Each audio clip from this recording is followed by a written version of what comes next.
É muito bacana que a gente entenda que essa prática sexual em geral, para ela ser prazerosa, né, tem que ter encontro com o outro, tem que ter troca, os corpos se juntam, as secreções são trocadas.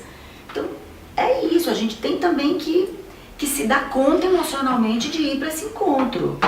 Né? Eu acho que isso a é bem gente já é tão bacana. marginalizada, vamos trazer o melhor que a gente pode. Porque eu acho que existe muito dessa questão da marginalização da mulher lésbica em espaços, por exemplo, um espaço seguro de atividade física, ou até sair muito cedo de casa para não ficar em casa naquele ambiente onde os pais não te aceitam, se expor muito cedo a uma vida de beber cedo, de fumar cedo. Então isso é uma coisa que realmente a gente acaba perdendo na questão de saúde. Sim. Por causa da marginalização, por causa da lesbofobia, da misoginia. Isso. Eu acho que você levanta uma questão muito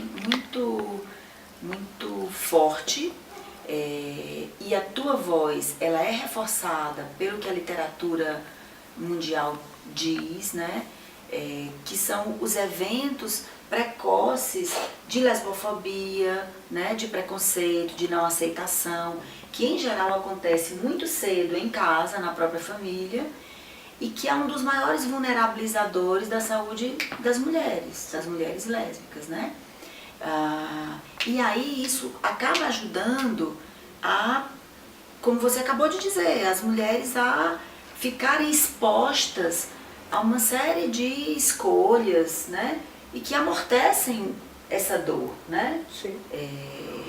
E aí, como você bem disse, que de repente, puxa, isso a longo prazo vai me trazer outros problemas. E essa questão também ela é tão forte porque acaba fazendo com que muitas mulheres, quando vão para um profissional de saúde, né, e aqui a gente está trazendo a questão da ginecologia, sintam receio de falar. Então, há muita literatura, muita publicação mostrando isso, né? Em todos os países, em muitos países europeus, muitos estudos americanos mostrando que as mulheres têm receio de falar para o ginecologista, de chegar na consulta e dizer, olha, eu faço sexo com mulher, né? Em geral, os ginecologistas, isso não é um evento no Brasil, é um evento mundial.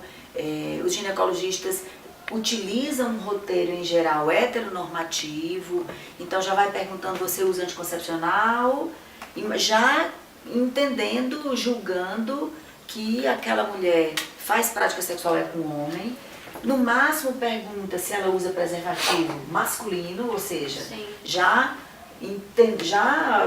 projetando, né, que aquela mulher faz sexo com homem, e vai ao exame.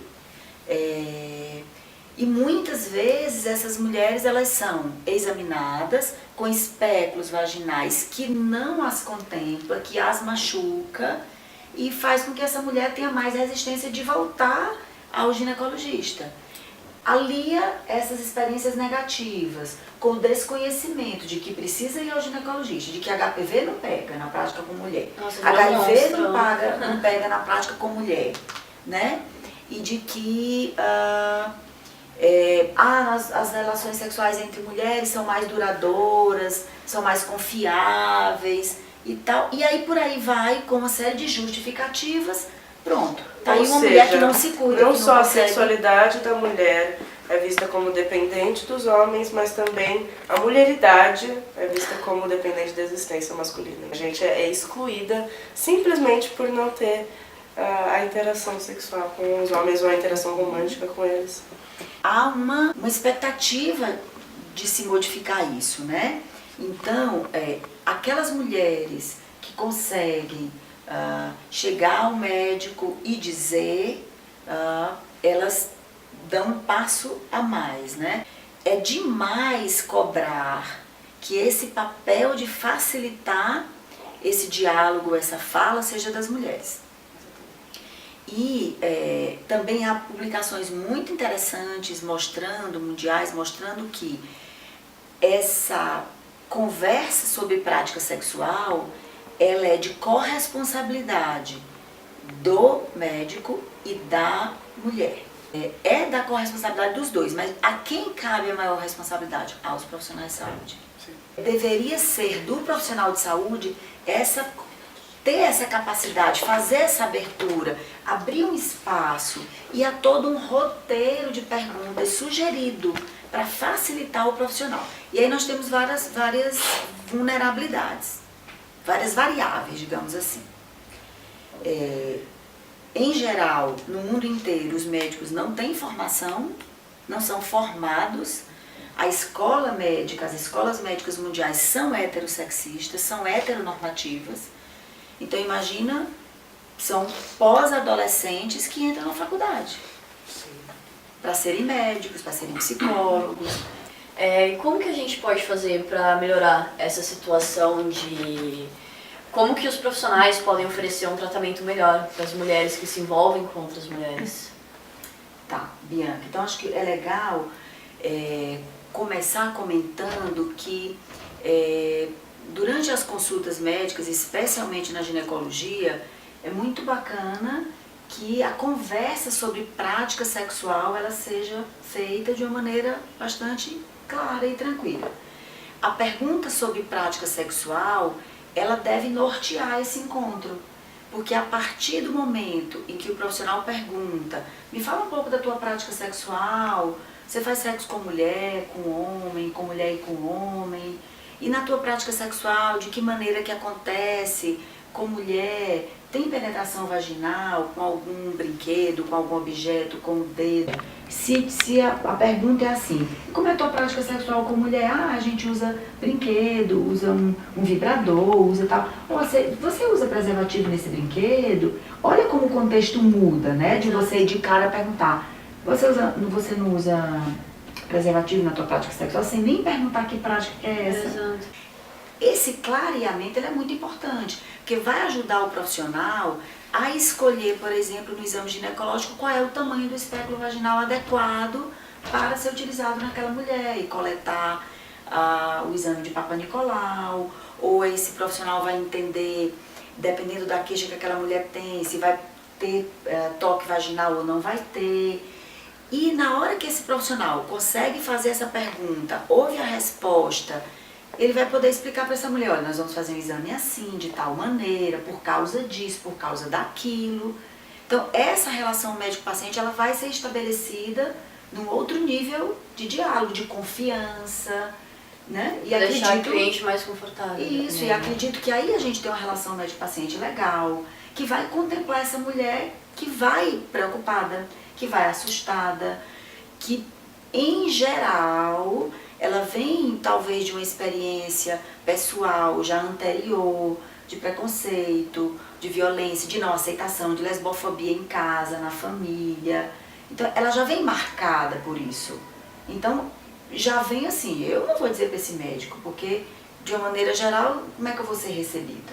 É o profissional que tem que abrir espaço para ofertar uma consulta com proteção, com aceitação, com continência, com acolhimento, para que aquela mulher, eu acho que eu vou poder falar, porque eu vou ser bem recebida. Então, existem algumas perguntas que o profissional pode fazer de aquecimento, né? Para então, começar dando uma abertura. Uma dica para você entender que eu vou te acolher, né? Então, oi, como vai? O que te trouxe aqui? Como eu posso te ajudar? É legal, eu já reparei isso. Eu já fui em ginecologista que foi bem assim, mecânico o atendimento. Tipo, você senta mesmo, o cara nem olha pra você. E teve uma vez que eu passei com uma mulher que eu tentei já, nossa, adorei seu cabelo. Eu já tipo, hang loose. Tudo bem. E outra coisa legal é assim, me fala um pouco de você. Você vive aonde, com quem? Veja, essas perguntas elas vão sinalizando. Você diz, eu moro com uma amiga. Quer dizer, já vai sinalizando que o médico já não vai ficando naquele roteiro. É casada? É solteira? Exato. Com palavras e com falas que remetem a uma relação heterossexual. Tem inclusive alguns que não perguntam também, né? Sim. Tipo, só, teve relação sexual recentemente? Eu queria nem perguntar. Se você não tomar a iniciativa, você falar, me envolvo com mulheres, faço sexo com mulheres, nunca fiz sexo com homem. Tipo, não vai acontecer essa pergunta. Então é importante, né? Isso. Que ele pergunte. Quando ele conseguir abertura pra falar com a cliente, eu acho que, inclusive, é bom falar, né? O foco não é nem a orientação sexual da paciente. É justamente os tipos de relações sexuais que ela tem, com quem ela tem, como que são essas relações, etc. Isso mesmo, Bianca. Isso mesmo, você falou. Porque, veja, a questão da identidade sexual, a identidade lésbica, a identidade bissexual, é cada um de nós que vai poder falar de si. Exato. Então é bem bacana que o profissional não fique querendo intuir que orientação você tem. Não cabe ao profissional intuir, cabe a ele fazer uma pergunta de prática. É o que a literatura mundial também fala. Para o profissional, o marcador é perguntar de prática. Me fala a tua prática. Porque é a tua prática que eu vou entender tuas vulnerabilidades. De repente, chega no consultório, para eu atender, uma mulher que tem prática sexual com mulher, mas ela se chama hétero. Ela se nomeia assim. Não sou eu que vou fazer julgamento de como ela se nomeia.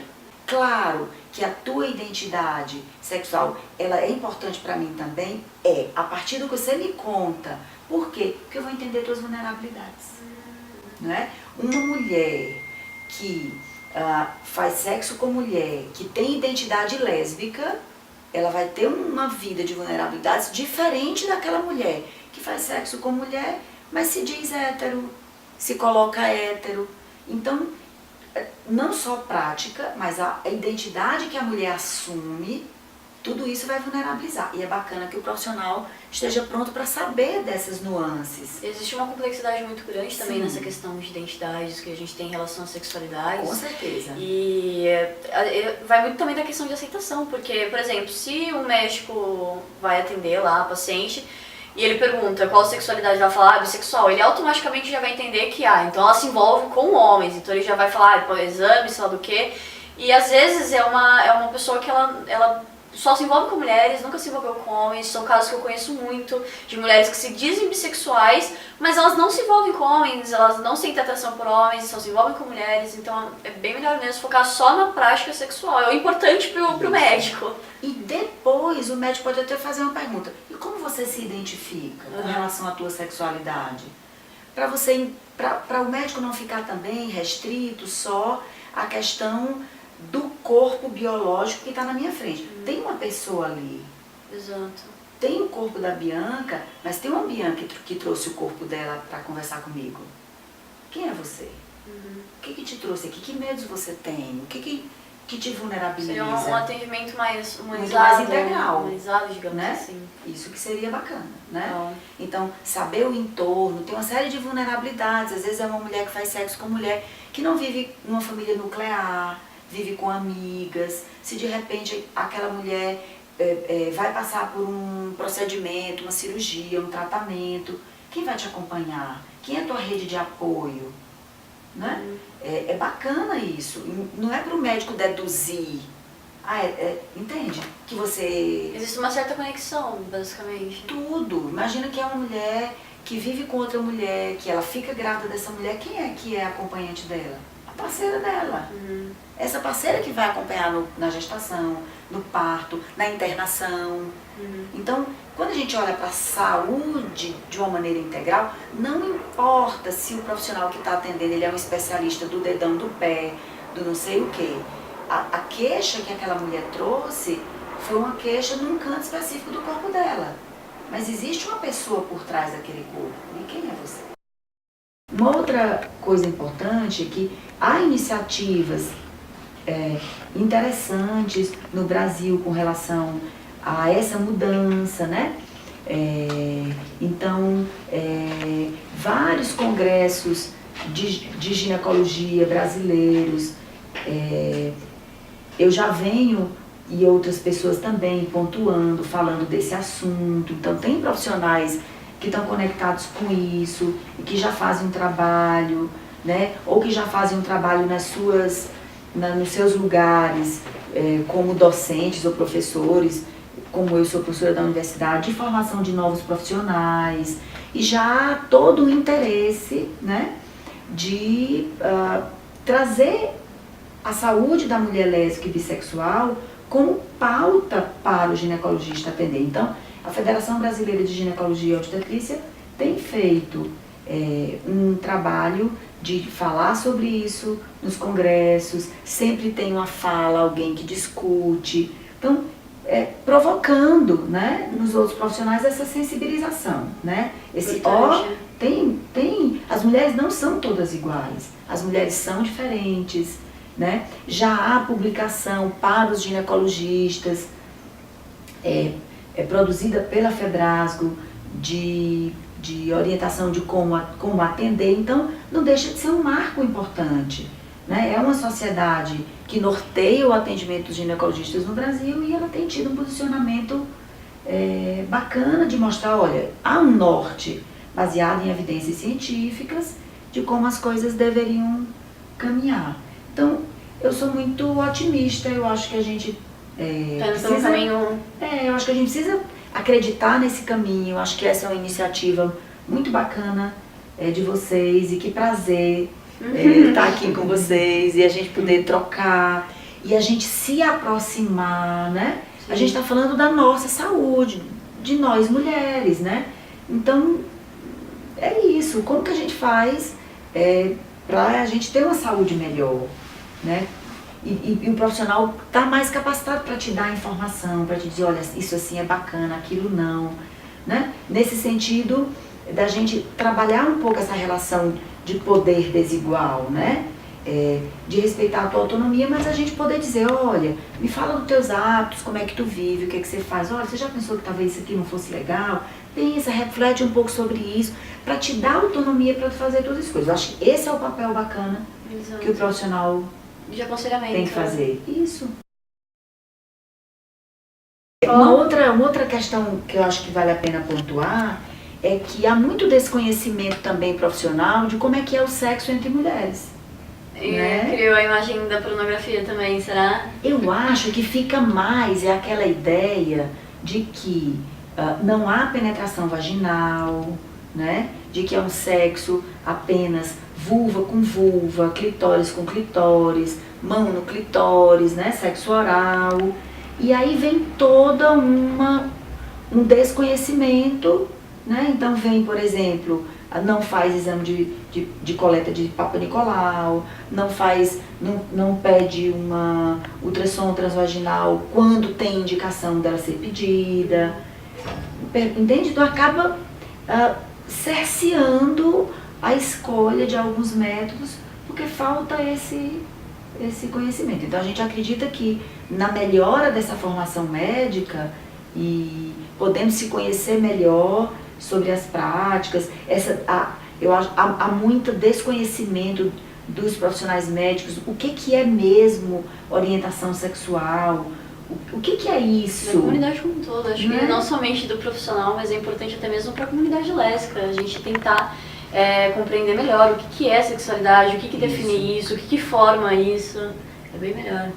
Né? E será que o nome lésbica contempla todas as expressões, para todas as pessoas? Uhum. Então, do ponto de vista do profissional, é bem bacana que ele não se prenda a rótulos. Você vai vir numa consulta, vai se chamar lésbica, alguém vai se chamar entendida, outra vai se chamar hétero, outra vai se chamar alguma coisa, e cada um vai poder descrever a própria prática. Então a gente, enquanto profissional, tem que saber assim, como é que essa prática vulnerabiliza? Como é que eu te ensino você a se proteger, a saber mais? E uma boa relação, um bom vínculo, né? Eu acho que é a chave, é a chave. Salva aquela relação e, puxa, saúde é mais do que a ausência de doença. Saúde é a sensação de bem-estar, é isso. Então, não é bacana quando a gente faz uma relação com alguém, qualquer que a gente se sente acolhido, entendido, compreendido. Sim. Se você tiver qualquer problema de saúde, puxa, eu vou procurar aquela pessoa.